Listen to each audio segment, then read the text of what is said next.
How to review on booking.com. Hi everybody, welcome back to our channel The Solution Guy. So in today's video I'll simply guide you on how you can actually review on booking.com, so just make sure to watch this video till the end.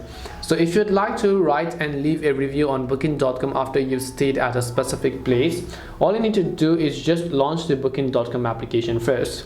Then once you've launched the booking.com app, you just want to come to the profile page from the bottom right of the screen. Once you come to the profile page, over here you'll find the option called reviews. So all you need to do is just select the option called reviews here, and then once you select the option called reviews, if you've stayed at a specific place, it will show you the option to review.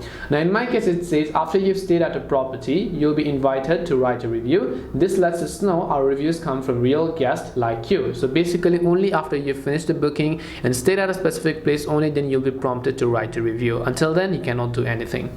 So I hope this video helped you as to how you can write a review. If it did help you, then make sure to leave a like and subscribe to the channel, and if you have any questions, feel free to leave them down. Thank you very much for watching till the end, and see you in the next video.